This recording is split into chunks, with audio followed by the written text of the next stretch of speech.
Hey there, Mr. Colby Sharp. Happy Saturday. Greetings from Oz Park. I am standing here right now with Dorothy and Toto.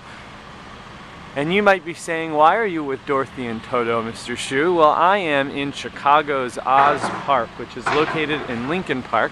I lived just on the other side of this park for 4 years, 4 lovely years. I would often cut through this park, but when I cut through the park, Dorothy was not here yet, because Dorothy did not come until 2007, and I had already moved by 2007.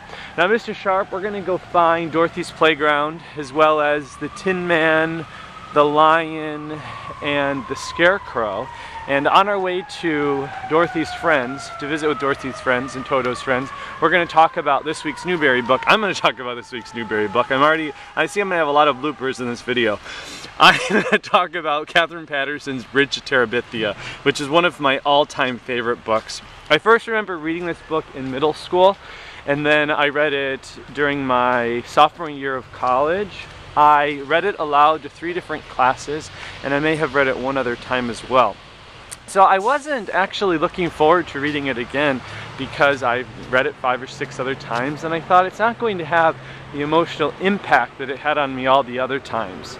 It had quite the emotional impact, and my students really, one year particularly, they really just couldn't believe what happens near the end of the book. I'm not going to say, because some people who are watching this video may have never read this book, and if you've never read this book, please move it to the top of your to-read pile, because Jess and Leslie are 2 of the most well-developed characters I believe in children's literature. I just love this book so much. I love what you can discuss with kids while reading it.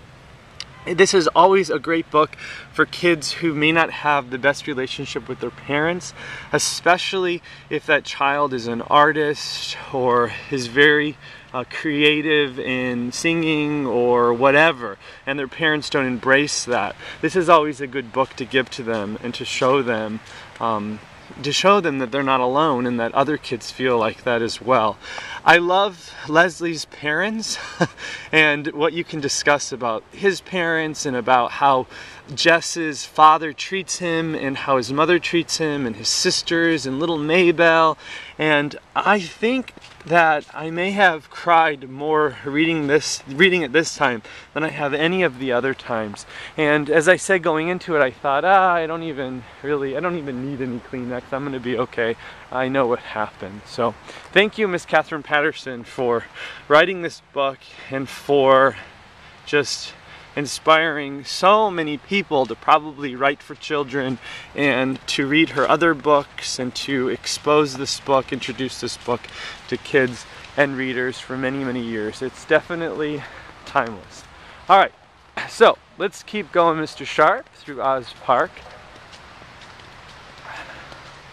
And here we have the Scarecrow. It's very cold, by the way, Mr. Sharp. As you can see, there's lots of snow. Here's the Scarecrow. He became a resident in 2005.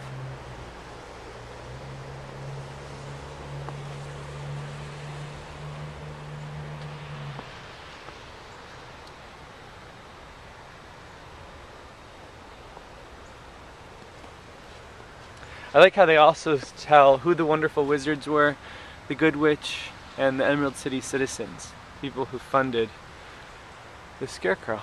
And there's one more over here. I don't know where the Cowardly Lion is.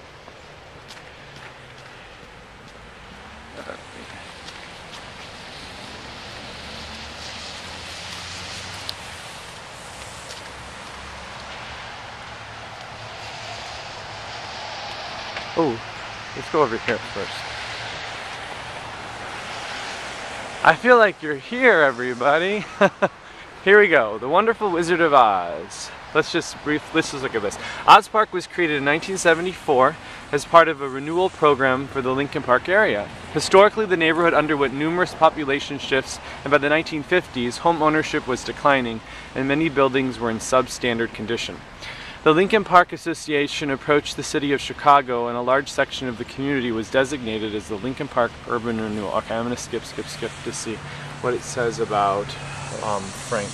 In 1976, the park was officially named Oz Park, in honor of Frank Baum, the author of The Wonderful Wizard of Oz. He settled in Chicago in 1891, several miles west of what is now the park.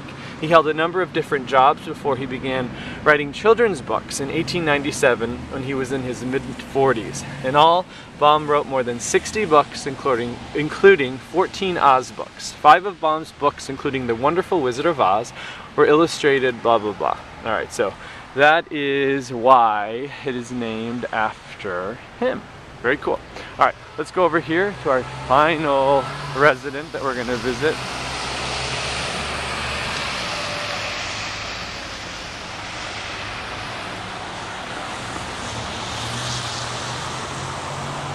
The Tin Man. Alright, Mr. Sharp, wishing you a most wonderful day, and I am so thankful that I, once again, got to experience Bridge to Terabithia and spend time with Leslie, Jess, and my favorite character, Maybelle. Have a great day, and see you soon.